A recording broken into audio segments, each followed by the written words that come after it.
क्यों होता है उत्तराखंड में हर बार तबाही का मंजर? देवभूमि कहलाई जाने वाली भूमि पर इतने संकट क्यों? क्या सरकार जिम्मेवार है या हम लोग खुद जिम्मेवार हैं? कोई कहता है कि वहाँ गलत काम ज्यादा होते हैं तो भगवान पापों की सजा देते हैं, तो कोई कहता है कि इंसान ने रिसोर्सेज का ओवर यूटिलाइजेशन किया है, पहाड़ों की जरूरत से ज्यादा कटाई की है, जिसकी वजह से हर बार ऐसी विपदाएं वहाँ आती हैं। रीजन नंबर 1, इसे समझने के लिए हमें उत्तराखंड के जियोग्राफिकल ढांचे को समझना होगा। उत्तराखंड के पास लगभग 53,000 स्क्वायर फीट किलोमीटर एरिया है, जिसमें लगभग 86% माउंटेन्स का है और 65% एरिया फॉरेस्ट से कवर्ड है। इसके अलावा देश की दो सबसे बड़ी नदियां गंगा और यमुना उत्तराखंड से ही गंगोत्री और यमुनोत्री से शुरू होती हैं। गंगोत्री और यमुनोत्री में पानी असंख्य झीलों से इकट्ठा होता है। इसके अलावा हिमालय पर ग्लेशियर्स के पिघलने से वहां पानी जमा होता है, जो कि बाद में विशाल नदी का रूप लेता है। यूं कहें कि उत्तराखंड के पहाड़ों में पानी हमेशा ही रिसता रहता है। ये राजस्थान के अरावलीज की तरह सूखे पहाड़ नहीं है, जबकि इसमें से हमेशा पानी रिसता है, जिसकी वजह से ये पहाड़ बहुत कमजोर पड़ जाते हैं। चट्टानें खिसकती रहती हैं, पहाड़ियों के तलों में पानी के भराव के कारण कटाव रहता है और फिर ये पूरी चट्टानें खिसकती हैं। ये चट्टानें खिसक के सड़कों पर आ गिरती हैं या कई बार घरों पर गिरती हैं। कई बार तो इन चट्टानों पर जो घर बने होते हैं वो भी ढह जाते हैं। तो ये तो प्राकृतिक कारण है जो कि उत्तराखंड को अनसेफ बनाते हैं। लेकिन सिर्फ यही नहीं है, इसके अलावा भी बहुत से कारण हैं। रीजन नंबर 2, उत्तराखंड की खूबसूरती हमेशा से मानव का ध्यान अपनी ओर खींचती आई है। हर किसी का सपना होता है वादियों में रहने का, तो वहां रहने के लिए होटल चाहिए, घर चाहिए, घर बनाने के लिए कंस्ट्रक्शन चाहिए। अब अगर रिवर साइड में रहना है तो रिवर साइड में ही कंस्ट्रक्शन करनी होगी। होटल्स वालों को, बिल्डर्स को, रियल एस्टेट वालों को भी पता है कि रिवर साइड में रहने के लिए लोग ज्यादा पैसे देंगे, तो बस रिवर साइड में कंस्ट्रक्शन करनी है। जबकि रिवर साइड में की गई कंस्ट्रक्शन ज्यादा डेंजरस है। कंस्ट्रक्शन के लिए रिवर बैंक्स के पेड़ काटने पड़ते हैं, जिसके कारण कभी बाढ़ आने पर सब बह जाता है। पेड़ मिट्टी को बहने से रोकते हैं, चट्टानों को बहने से बचाते हैं, तेज पानी के प्रवाह को रोकते हैं। पर घर बनाने हैं तो पेड़ कटेंगे ही। घर है तो सड़क भी चाहिए, सड़क बनाने के लिए फिर से पेड़ काटने हैं, चट्टानें काटनी है। अब बिल्डर्स या सड़क बनाने वालों के पास ऐसी भी कंस्ट्रक्शन क्वालिटी नहीं, टेक्नोलॉजी नहीं कि हम दुबई का या स्विट्जरलैंड का मुकाबला कर सकें। तो यहाँ कटी चट्टानों को टूटने से या बहने से रोकने का उपाय किए बगैर ही कंस्ट्रक्शन कर दी जाती है। तो रीजन नंबर 3, इसके अलावा उत्तराखंड हाइडल पावर का एक बड़ा सोर्स है।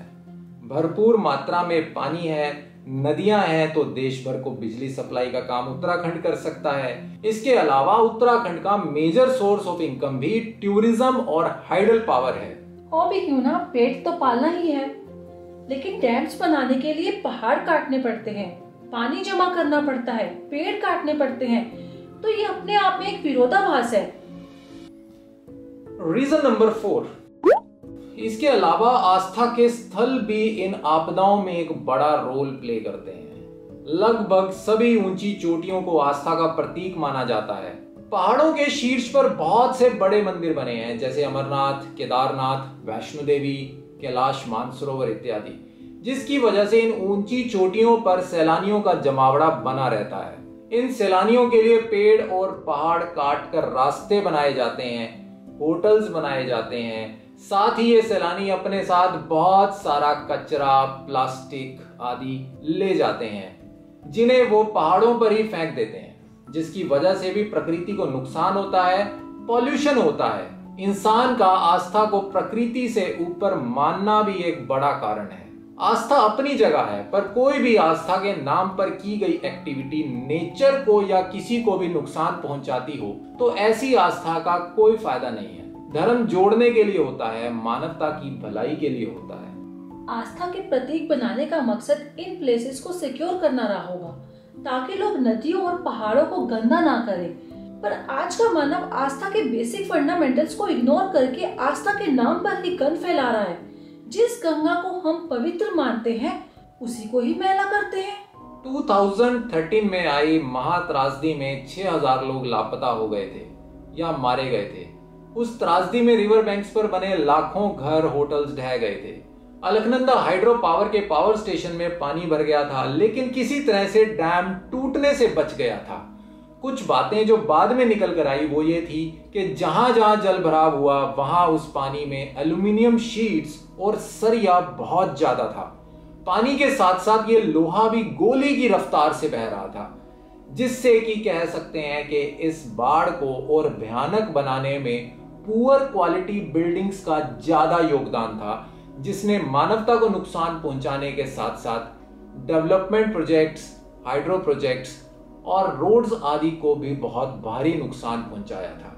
अब सोचो कि एक डैम में 20 to 50,000 मिलियन क्यूबिक फीट पानी जमा होता है। अब सोचो कि अगर डैम से लगा एक ग्लेशियर या चट्टान अपनी जगह से खिसक जाए या बाढ़ के कारण बह जाए तो ये इतना पानी निचले इलाकों में पहुंच जाएगा और उससे जो तबाही होगी वो कल्पना से परे है।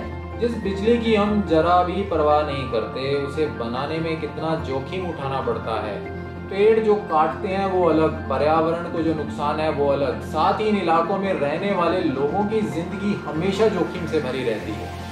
देश की इलेक्ट्रिसिटी कंजम्पशन हर साल बढ़ रही है, हाइड्रो रिसोर्सेज पर लोड बढ़ रहा है और हम हैं कि हमसे फालतू लाइट्स, फैंस तक बंद नहीं होते। हिमालयन रेंज चट्टाने खिसकने के कारण हमेशा से अर्थक्वेक प्रोन रही है। वहीं दूसरी ओर वहां कंस्ट्रक्शन का स्तर भी बहुत ज्यादा बढ़ता जा रहा है। इसके अलावा सैकड़ों की तादाद में वहां हाइड्रो पावर प्रोजेक्ट्स हैं, फिर मैक्सिमम बिल्डिंग्स अनप्लान्ड हैं, जिन सब के खतरनाक परिणाम अक्सर देखने को मिलते हैं। पर इंसान है कि गलतियों से सीखने का नाम ही नहीं लेता। हम भी पाइप में फंसी कुत्ते की दुम जैसे हो गए हैं कि कोई असर ही नहीं है। 7 फेब को फिर से कुछ वैसा ही मंजर देखने को मिला। चमोली डिस्ट्रिक्ट में एक ग्लेशियर टूटकर तपोवन एरिया में आ गिरा, जिसकी वजह से ऋषि गंगा और ढोली गंगा पावर प्रोजेक्ट पूरी तरह से डैमेज हो गया। डैम का पानी बहने लगा और फिर से एक बड़ी तबाही ले आया। सिर्फ ग्लेशियर के बहने से ये तबाही इतनी बड़ी नहीं थी जितनी बड़ी ये डैम के डैमेज होने से हो गई। तो कारण कौन? उत्तराखंड में डैम्स हमेशा से कंट्रोवर्शियल रहे हैं, लेकिन इलेक्ट्रिसिटी के बिना देश का गुजारा नहीं चलता।